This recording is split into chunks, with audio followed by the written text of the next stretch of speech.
Hello दोस्तों, यदि आपको एलर्जी का प्रॉब्लम या एलर्जिक राइनाइटिस का प्रॉब्लम है और वैसे केस में यदि आप नाक में स्प्रे का प्रयोग करते हैं तो क्या क्या चीज़ों का आपको ध्यान रखने की ज़रूरत है, क्या क्या इंपॉर्टेंट इश्यूज़ हैं, क्या प्रॉपर टेक्निक है नाक के स्प्रे को यूज़ करने के लिए, क्या इसमें इंपॉर्टेंट प्रिकॉशंस है, इस पर हम बात करेंगे। नेजल स्प्रे अक्सर एलर्जी राइनाइटिस वाले काफ़ी लोग यूज़ करते हैं, लेकिन इस बारे में काफ़ी इंपॉर्टेंट प्रिकॉशंस है जो लोग भूल जाते हैं या इनके बारे में उनको पता ही नहीं होता, डॉक्टर बताते नहीं है।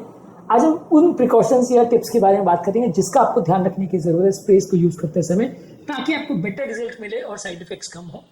टॉपिक में जाने से पहले जो लोग हमारे चैनल पर नए हैं, मैं रिक्वेस्ट करूंगा कि चैनल को सब्सक्राइब करें, वीडियोस को फ्रेंड्स फैमिली के साथ शेयर करें, क्योंकि कंटेंट किसी की जिंदगी बचाने और बदलने के लिए उपयोगी हो सकता है। तो बगैर समय बिगाड़े चलिए शुरू करते हैं हमारे साथ ये हल्का सफर।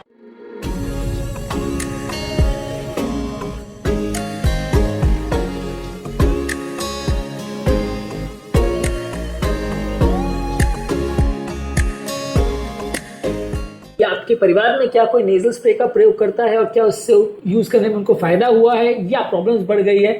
कमेंट सेक्शन में लिख के हमें बताएं। नेजल स्प्रे को प्रॉपर्ली यूज करना काफी जरूरी है, क्योंकि बेसिकली एक मेडिसिन को पहुंचाने का तरीका है नाक के अंदर। यदि इनकरेक्ट तरह से आप यूज करते हैं तो ये आपके ट्रीटमेंट को बहुत ज्यादा अफेक्ट कर सकता है और आपको बिल्कुल फायदा ना हो, इससे ऐसा भी हो सकता है। ये एक स्पेसिफिक डायरेक्टेड थेरेपी है जिसमें जो केमिकल है जिसको उस जगह पे जहाँ पहुंचना चाहिए वहीं पे उसको पहुंचाना जरूरी है। यदि गलत जगह से गलत तरह से उसको यूज करेंगे तो फायदा नहीं होगा। कई लोग ये नेजल स्प्रे को थ्रोट मेडिसिन की तरह से भी यूज कर लेते हैं, तो ऑब्वियसली नेजल स्प्रे को नाक में ही यूज करना चाहिए, उसी तरह से इनको डिजाइन किया जाता है। गलत तरह की प्रॉब्लम्स में इनको यूज करेंगे तो फायदा नहीं होगा। प्रॉपर इसका टेक्निक यूज करना जरूरी है, क्योंकि नाक की पैसेज अक्सर नैरो होती है, उसमें एयर फ्लो पैटर्न्स अलग होते हैं, अलग अलग टारगेट रीजन होते हैं, उसके हिसाब से इसको यूज करना जरूरी है, नहीं तो आपको फायदा कम होगा। कुछ लोग को ऐसा लगता है कि बहुत ज्यादा स्ट्रॉन्ग स्प्रे करने से उनको फायदा मिलेगा, इससे उसको फोर्स ज्यादा मिलेगा, इफेक्टिवनेस बढ़ जाएगा। वैसा नहीं, जितना ज्यादा आप एक्स्ट्रा हार्ड स्प्रे करोगे उतना नाक के टिश्यू को उल्टा डैमेज होगा, उल्टा आपका नाक में इरिटेशन बढ़ सकता है और कई बार केमिकल इंड्यूस प्रॉब्लम या ब्लीडिंग भी हो सकती है। तो नाक के स्प्रे को बहुत ज्यादा फोर्सफुली इंजेक्ट करना कई बार अच्छा नहीं, उल्टा बुरा हो सकता है। इसके अलावा हेड पोजीशन भी बहुत इंपॉर्टेंट है। कई बार हेड पोजीशन को आपने गलत तरह से रखा तो आपकी स्प्रे गलत डायरेक्शन में जा सकती है। आपने उल्टे डायरेक्शन में रखा जिस डायरेक्शन में होना चाहिए, तो जिस जगह पे आपको स्प्रे को जाना चाहिए उसके बदले वो गलत जगह पे जा सकता है और आपकी स्प्रे की एफिकेसी को ये कम कर सकता है। इस मामले में प्रॉपर पेशेंट का एजुकेशन होना जरूरी है। कई बार बहुत सालों से यूज करने वाले स्प्रे को भी कई बार पूरी तरह से टेक्निक नहीं पता होती है, वो भी इसमें कई बार गलतियां करते हैं। कई बार डॉक्टर्स भी आपको प्रॉपर टेक्निक नहीं बता पाते हैं या नहीं उनको भी आता होता है, क्योंकि इस बारे में बहुत ज़्यादा एजुकेशन नहीं होती उनकी भी। इसलिए प्रॉपर टेक्निक का जानना समझना हर पेशेंट के लिए जरूरी है जो भी इस तरह की दवाइयों को प्रयोग करता है। हमेशा कोशिश करिए कि जब भी आप अगर स्प्रे का प्रयोग करें तो स्प्रे करने से पहले अपनी नाक को प्रॉपरली क्लीन कर लीजिए। अगर नाक में बहुत ज़्यादा एक्स्ट्रा म्यूकस है तो स्प्रे का असर कम होगा। ये नाक को क्लीन करने से जो एक्स्ट्रा म्यूकस है वो नाक से क्लीन हो जाएगा, जिससे दवा नेजल लाइनिंग तक प्रॉपरली टच कर पाएगी। नॉर्मली ये दवा जो है नाक की लाइनिंग तक पहुंचनी चाहिए, अगर वहां नहीं पहुंचती तो असर कम होगा। तो अपने नाक को थोड़ा पहले से क्लीन कर ले तो ज़्यादा अच्छा है। इसके अलावा नेजल स्प्रे करने से पहले अपने हाथ को प्रॉपरली क्लीन कर लीजिए। अगर आप गंदे हाथों से स्प्रे करते हैं तो आपका दवाई कंटामिनेट हो सकती है, जिससे इन्फेक्शन या कीटाणु आपके नाक में जा सकते हैं, प्रॉब्लम को उल्टा बढ़ा सकते हैं। तो नेजल स्प्रे करने से पहले हाथ को प्रॉपरली साबुन के साथ क्लीन कर ले तो ज़्यादा अच्छा है। इसके अलावा अगर आप बॉटल में जिसमें आपको स्प्रे करना है उसको प्रॉपरली अगर आप शेक करके फिर उसको यूज़ करेंगे तो ज़्यादा अच्छा है, खासकर स्टेरॉइड वाले नेजल स्प्रे, क्योंकि ये स्प्रेज में जो पाउडर होता है वो कई बार नीचे बैठ जाता है और अगर ये अनइवन पाउडर को आप अगर प्रयोग करते हैं तो वो आपकी नाक पे अच्छा असर ना करे, ऐसा हो सकता है। तो इसलिए प्रॉपरली वाटर को शेक करके उसके बाद स्प्रे करेंगे तो ज़्यादा अच्छा रहेगा। इसके अलावा स्प्रे करते समय अगर सर को आप सामने की तरफ टिल्ट करेंगे तो ज़्यादा अच्छा है, अगर सर को आगे झुका के फिर स्प्रे करेंगे तो ज़्यादा अच्छा रिजल्ट मिलेगा। पीछे की तरफ अगर आप बैक टिल्ट करोगे तो कई बार जो है स्प्रे आपकी थ्रोट की तरफ ज़्यादा चला जाएगा, नाक के अंदर नहीं रहेगा। तो आप अगर पीछे की तरफ टिल्ट करोगे तो जो पाथवे है वो डायरेक्टली थ्रोट की तरफ जाएगा और दवा गलत जगह पे पहुंच जाएगी और जहां उसको असर करना है वैसा नहीं होगा। इसलिए हमेशा स्प्रे करते समय गले को सामने की तरफ बेंड करें, पीछे की तरफ नहीं। इसके अलावा हमेशा कोशिश करें कि स्प्रे को नाक के बीच वाले सेप्टम के बदले ऑपोजिट वॉल की तरफ डायरेक्ट करें। यदि नाक के सेप्टम पर आप जोर से स्प्रे करते हो तो म्यूकोजा डैमेज होगी और ब्लीडिंग का चांस भी बढ़ सकता है। तो जो कान की तरफ वाली दीवार है उस तरफ डायरेक्ट करके स्प्रे को करेंगे तो अच्छा है। इसके अलावा हर नॉस्ट्रिल में जब आप स्प्रे करो तो ऑपोजिट हैंड का प्रयोग करें तो एक नेचुरल एंगल अच्छा बनेगा। यानी अगर राइट साइड की नोज में स्प्रे करना है तो लेफ्ट हैंड से करें, अगर लेफ्ट नॉस्ट्रिल में स्प्रे करना है तो राइट हैंड से करें। इससे ज्यादा अच्छा एंगल बनेगा और आपका स्प्रे ज्यादा बेटर होगा। तो ऑपोजिट हैंड का प्रयोग करें स्प्रे करते में तो ज्यादा अच्छा है।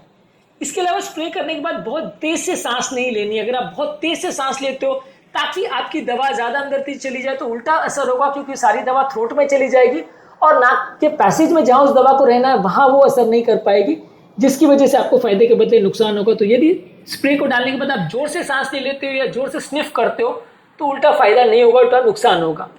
इसके अलावा आपको स्प्रे करने के बाद एक जेंटल इनहेलेशन करना है, हल्की सांस लेनी है, जिससे कि वो दवा प्रॉपरली वहीं पर डिस्ट्रीब्यूट हो जाए। सांस छोड़ना नहीं है, सांस लेना है लेकिन जेंटल सांस लेना है। जोर से सांस लेंगे तो गले में दवा चली जाएगी और फायदा नहीं होगा। अगर मल्टीपल दवाओं का स्प्रे कर रहे हैं तो जैसे डॉक्टर ने प्रिस्क्राइब किया उसी हिसाब से लीजिए। मल्टीपल दवाओं का बार बार यूज करेंगे और एक के बाद एक स्प्रे करते चले जाएंगे तो कई बार साइड इफेक्ट ज्यादा होंगे। तो कई बार आप मल्टीपल दवाओं का जब प्रयोग करें तो एज प्रिस्क्राइब करिए। एक स्प्रे लिखा है तो एक स्प्रे करिए, 4 स्प्रे लिखा है तो 4 करिए। आप मल्टीपल टाइम्स इसको प्रयोग करेंगे तो फायदे के बदले नुकसान भी हो सकता है। नेजल स्टेरॉइड्स का यदि आप प्रयोग करते हैं तो वो धीरे धीरे करके असर करती है, तो एक बार में तुरंत रिजल्ट एक्सपेक्ट मत करिए। बहुत ज़्यादा अगर कई बार लोग स्प्रे कर लेते हैं कि असर नहीं हो रहा, तो नेजल स्प्रे का काम करने का तरीका ही स्टेरॉइड्स का ये है कि वो कुछ दिनों बाद असर करेगा। तो ज़रूरत से ज़्यादा स्प्रे करने से ज़्यादा फायदा हो जाएगा, ऐसा नहीं है। इसके अलावा कुछ लोग को लगता है कि ज़्यादा बार स्प्रे करने से ज़्यादा अच्छा असर मिलेगा, इसलिए डिकंजेशन स्प्रे को खासकर कई बार लोग छिड़क लेते हैं क्योंकि तुरंत फायदा देता है।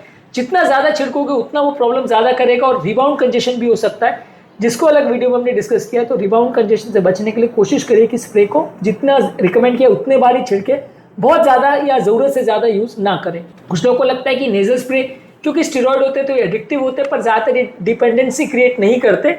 इनको डॉक्टर से पूछ के अगर आप लंबे समय तक भी यूज़ करें तो इतनी प्रॉब्लम नहीं आती है। इसके अलावा स्प्रे करने के बाद आपके नोजल को रेगुलरली क्लीन करिए। यदि आपका नोजल ब्लॉक हो जाता है या कंटामिनेटेड हो जाता है तो उससे इफेक्टिवनेस कम हो जाएगी, इन्फेक्शन का रिस्क बढ़ जाएगा। तो नोजल को रेगुलरली क्लीन करिए इंस्ट्रक्शंस के हिसाब से।